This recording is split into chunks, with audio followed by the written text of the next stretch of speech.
Dear students, today we are going to discuss a very important topic, that is multipurpose projects of India, बहुउद्देशीय परियोजनाएं।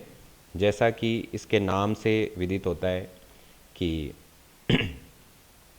ऐसी परियोजनाएं जिनसे एक नहीं बल्कि अनेक बहुउद्देश्यों की पूर्ति होती हो, ऐसी परियोजनाएं बहुउद्देशीय या मल्टीपर्पज़ प्रोजेक्ट्स कहलाती हैं।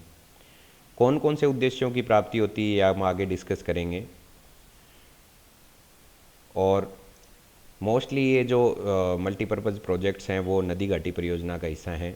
और नदी घाटी परियोजनाओं की शुरुआत यदि हम देखें तो अमेरिका की टेनेसी वैली अथॉरिटी टेनेसी घाटी परियोजना से शुरू की जाती है, और उसी की तर्ज पर हमने इंडिया में दामोदर घाटी परियोजना स्टार्ट की, और बाद में ऐसी बहुत सी परियोजनाएं अमल में लाई गई। सिंपली नदी को हम एक इकाई के रूप में मानते हैं, और उसके पूरे जर्नी जहाँ उसके उद्गम से लेकर के अंत तक हम उस पर बीच में कहीं बांध बनाकर और कहीं उसका मार्ग डाइवर्ट करके उस बांध के द्वारा लाइट बना करके, और हम आगे देखेंगे कौन कौन से उद्देश्यों की हम प्राप्ति करते हैं। सिंपली आप ये देख रहे हैं कि यहाँ एक बांध बनाया हुआ है और इसमें पानी यहाँ रिजर्व रहता है, और इसके पश्चात इन बहुउद्देशीय परियोजनाओं का ये पार्ट है ऐसे एक डैम बना करके, और इन बहुउद्देशीय परियोजनाओं को इम्प्लीमेंट किया जाता है। और कौन कौन से उद्देश्य प्राप्त किया, सबसे पहले हम देखें तो सबसे पहला उद्देश्य की प्राप्ति जो हो रही है वो है लाइट बनाते हैं हम, जल विद्युत जिसे बोलते हैं, हाइड्रो इलेक्ट्रिसिटी। इस पानी को रिजर्वेयर में रोक कर फिर यहाँ भेजा जाता है, और टरबाइन, बहुत बड़े बड़े टरबाइन लगे होते हैं, और उस टरबाइन से उस जल से विद्युत बनाई जाती है। साथ ही इस जल से सिंचाई की व्यवस्था भी होती है। इसी नदी के जल को नहरों की सहायता से मोड़कर सिंचाई भी की जाती है, पेयजल की प्राप्ति होती है, और भी बहुत से उद्देश्यों की प्राप्ति होती है। आगे देखते हैं। सबसे पहले हम डिस्कस कर चुके हैं जल विद्युत का। सबसे पहला जो उद्देश्य की प्राप्ति होती है वो है जल विद्युत, लाइट हमें मिलती है। दूसरा मत्स्य पालन, जहाँ डैम में पानी स्टोर किया जाता है वहाँ हम मछली पालन भी कर सकते हैं। बहुत सी परियोजनाओं में, बहुउद्देशीय परियोजनाओं में मछली पालन किया जाता है, जैसे आगे हम डिस्कस करेंगे। गोविंद सागर जो परियोजना है उसमें ऐसा किया जाता है। तीसरा जो है वो बाढ़ नियंत्रण, चौथा सिंचाई, और पांचवा हम देखें तो टूरिस्ट स्पॉट भी इसे बना सकते हैं, और सिंचाई के लिए जल को मोड़ भी सकते हैं। पेयजल की प्राप्ति होती, कृषि के लिए सिंचाई मिलती है, और नौवहन के लिए भी हम उसको इस्तेमाल कर सकते हैं। सबसे पहले डिस्कस करते हैं कौन कौन सी बहुउद्देशीय परियोजनाओं में इलेक्ट्रिसिटी जनरेशन हो रहा है और कितनी क्षमता हमने प्राप्त कर ली है। सबसे पहले जो है वो है सतलज नदी पर भाखड़ा नांगल परियोजना और गोविंद सागर परियोजना। भाखड़ा नांगल परियोजना में 1400 मेगावाट की क्षमता हमने प्राप्त कर ली है, और प्रेजेंट आंकड़े इससे ज़्यादा भी हो सकते हैं। दूसरा हम देखें तो इरिगेशन की, जो जहाँ इरिगेशन हो रहा है बहुउद्देशीय परियोजनाओं से, उनमें सरदार सरोवर डैम से सिंचाई हो रही है। दूसरा भाखड़ा नांगल परियोजना से, यहाँ हमने इंदिरा गांधी नहर परियोजना राजस्थान में लागू कर रखी है, और इससे जो राजस्थान का शुष्क भाग है वहाँ पर सिंचाई होती है। इसके बाद में जो डोमेस्टिक वाटर सप्लाई हो रही है वो नागार्जुन सागर डैम है, वो कृष्णा रिवर पर है, और इससे यहाँ के आसपास के क्षेत्र में पेयजल की आपूर्ति भी होती है। फ्लड कंट्रोल की यदि हम बात करें तो जो लोअर डेल्टा रीजन है हीराकुंड का, वो पहले बाढ़ से काफ़ी प्रभावित था, और जब से यहाँ पर डैम बना है तब से यहाँ पर काफ़ी मात्रा में फ्लड को कंट्रोल हमने कर लिया है।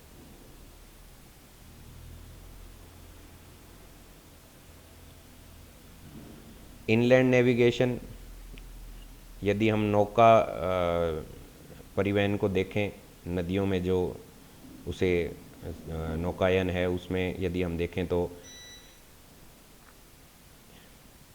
ड्राई सीजन में गंगा का जल जो हम हुगली नदी में डाइवर्ट कर देते हैं फरक्का बैराज के द्वारा, जिससे कि उसकी सिल्ट की समस्या, गाद की समस्या भी दूर हो जाती है और नेविगेशन के लिए भी ये नदी उपयुक्त हो जाती है। तो इस तरह से हम बांध बनाकर पानी को डाइवर्ट भी कर सकते हैं दूसरी रिवर में ड्राई सीजन में, जब उस दूसरी नदी में पानी कम हो जाता है शुष्क मौसम में। टूरिज्म के लिए भी इसे डेवलप कर सकते हैं। वाटर स्कीइंग, सेलिंग, कायाकिंग इन गेम्स को बोलते हैं, जो टूरिस्ट बहुत इसे पसंद करते हैं। और स्पीड बोटिंग और वाटर स्कूटर रेसिंग भी ये गोविंद सागर में किए जाते हैं। तो इस तरह की चीज़ें भी संभव हैं मल्टीपर्पज़ प्रोजेक्ट्स में। फिशिंग को यदि हम देखें तो गोविंद सागर में जो डैम बना है सतलज रिवर पे, उस पर वहाँ मत्स्य पालन भी किया जा रहा है। डैम से पानी रोक करके इस क्षेत्र में इस तरह से पानी को रोक करके, और यहाँ पर मत्स्य पालन भी काफ़ी मात्रा में किया जा रहा है। और 51 स्पीसीज़ एंड सब स्पीसीज़ ऑफ फिश यहाँ पर हैं।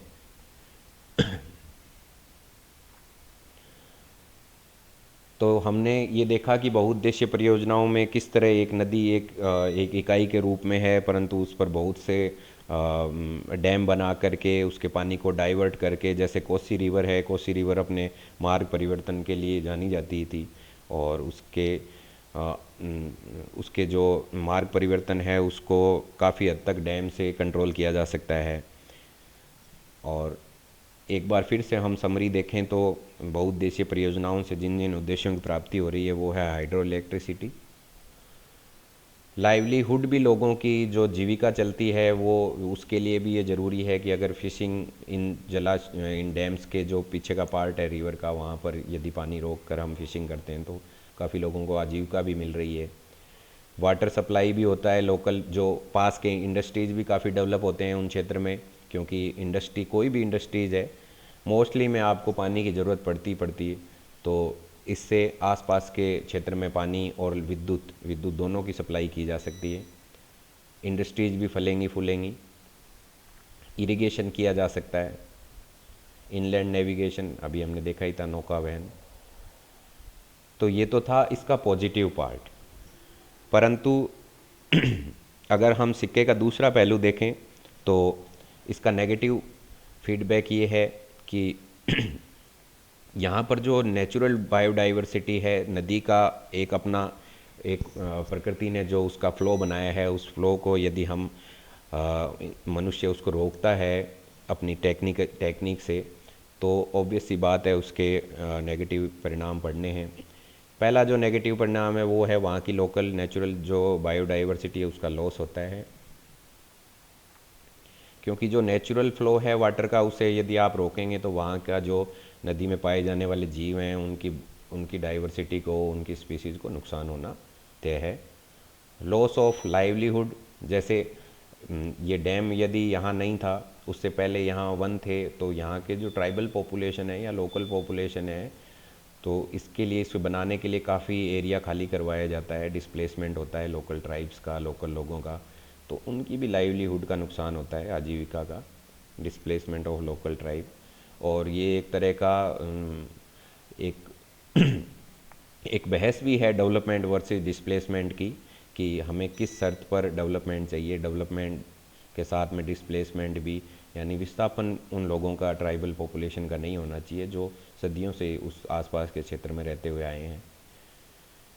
Destruction of historical and archaeological sites, ये भी बात सही है कि उस क्षेत्र में यदि इस तरह की बहुउद्देशीय परियोजनाओं के लिए कभी कभी उस क्षेत्र में जो हिस्टोरिकल इम्पोर्टेंस वाली जगह हैं उनको भी नुकसान होता है। और एक बहते जल की बजाय हम किसी जल को एक जगह पे स्टोर रखेंगे तो यह यहाँ स्थिर जो जल है उसका वाष्पीकरण भी ज़्यादा होता है, और ग्रीन हाउस गैसेज जैसे मीथेन है, आपने देखा होगा कि चावल के जो धान के खेत हैं या फिर जो कचरे का क्षेत्र है वहाँ से मीथेन ज़्यादा निकलती है, और स्थिर जल में भी इस तरह की कंडीशन यदि बन जाती है तो ग्रीन हाउस गैसेज भी काफ़ी निकलती हैं। तो ये भी मल्टीपर्पज़ प्रोजेक्ट या बहुउद्देशीय परियोजनाओं का एक नकारात्मक पक्ष है। अब हम देखते हैं कौन कौन सी इम्पोर्टेंट बहुउद्देशीय परियोजनाएं हैं जो कि कभी कभी जीके के क्वेश्चंस में पूछ लिए जाते हैं, मल्टीपल चॉइस क्वेश्चंस में।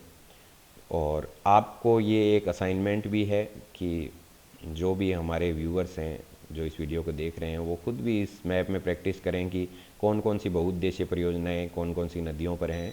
हम इम्पोर्टेंट डिस्कस करेंगे। सबसे पहले हम देखेंगे भाखड़ा नांगल परियोजना जो कि सतलज नदी पर है, हमने वीडियो में भी देखा था, और गोविंद सागर परियोजना है। इसके जो उद्देश्य इससे जो प्राप्त हो रहे हैं वो इरिगेशन का है, और हाइड्रो इलेक्ट्रिसिटी भी जनरेशन होती है। पंजाब और हरियाणा को काफ़ी विद्युत मिलती है इस परियोजना के तहत, और राजस्थान को भी इसका कुछ शेयर मिलता है। साथ में इरिगेशन तो हो ही रहा है। थिन डैम, वो जो एक डैम है वो है रावी नदी पर, और इससे भी इरिगेशन और हाइड्रो इलेक्ट्रिसिटी की प्राप्ति होती है। फिर है दुलहस्ती परियोजना जो कि चिनाव रिवर पर है, यहाँ पर। उसके बाद सलाल, ये भी चिनाव पर है।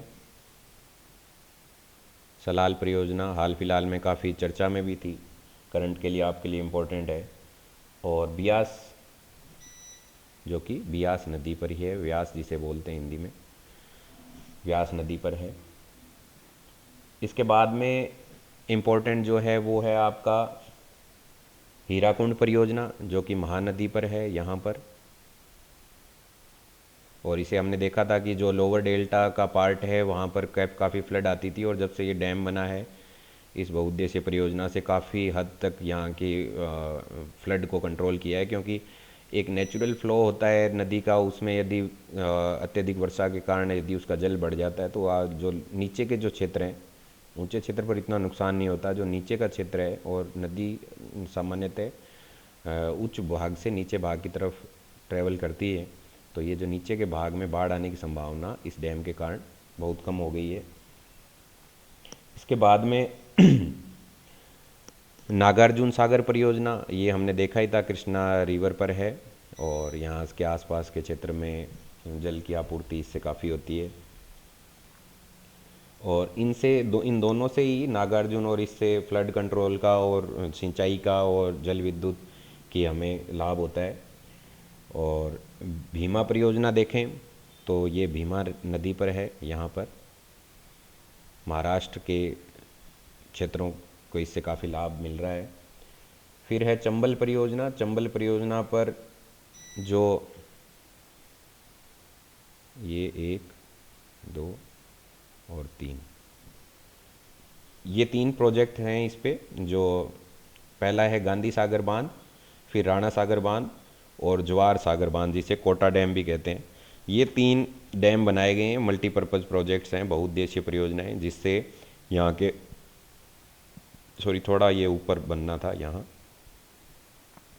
और इनसे फ़ायदा ये है कि जब अतिरिक्त जल वर्षा, ज़्यादा वर्षा होती है तो अतिरिक्त जल को इधर बारा में और जो आसपास के क्षेत्र है इधर मोड़ दिया जाता है, जो सिंचाई के काम भी आ जाता है, और साथ में पेयजल की आपूर्ति भी हो जाती है। उसके बाद में ताप्ती नदी पर 2 प्रोजेक्ट हैं, काकड़ा पार और उकाई परियोजना।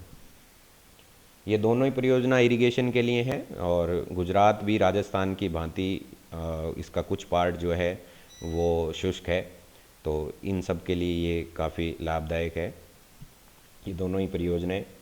उसके बाद में माही नदी पर माही बजाज, जमुनालाल बजाज सागर प्रोजेक्ट है जो बांध बनाया गया है, उससे भी राजस्थान के जो दक्षिणी राजस्थान के जो ट्राइबल डिस्ट्रिक्ट्स हैं उनको काफ़ी फ़ायदा मिल रहा है।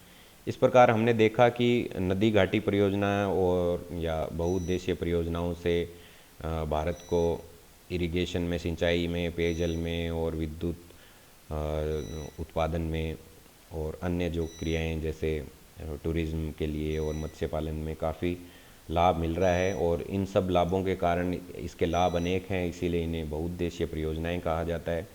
आपके एक बड़ा प्रश्न संभवतः इस पर पूछा जाता है हर बार। और साथ में आपको छोटे क्वेश्चंस भी याद रखने हैं, जो शॉर्ट नोट्स के जो क्वेश्चन आते हैं छोटे, उनमें भी कभी कभी ऐसे पूछा जाता है कि किन्हीं 5 बहुउद्देशीय परियोजनाओं के नाम लिखिए, तो आपको उन परियोजनाओं के नाम के साथ में कौन सी नदी पर है ये भी लिखना होगा, और तभी आपका उत्तर परफेक्ट माना जाएगा। और मल्टीपर्पज़ जो क्वेश्चंस आते हैं, सॉरी मल्टीपल चॉइस क्वेश्चंस जो आते हैं, उनके लिए भी इम्पोर्टेंट है। उसमें इस तरह के क्वेश्चन ज़्यादा आते हैं कि सामने आपको ऐसे 4 नाम दे दिए जाएंगे, जैसे सलाल परियोजना, गांधी सागर परियोजना, उकाई परियोजना या काकरा पार परियोजना, और सामने नदियों के नाम होंगे, तो आपको ऐसे क्रॉस मिलान करना होता है उसका, इस तरह से कि कौन सा किससे मैच करता है। इस तरह के क्वेश्चंस अमूमन मल्टीपल चॉइस में भी पूछे जाते हैं। तो ये इम्पोर्टेंट टॉपिक था, और मैं आशा करता हूँ कि इसे समझाने में काफ़ी हद तक आपको ये समझ में आया होगा। धन्यवाद।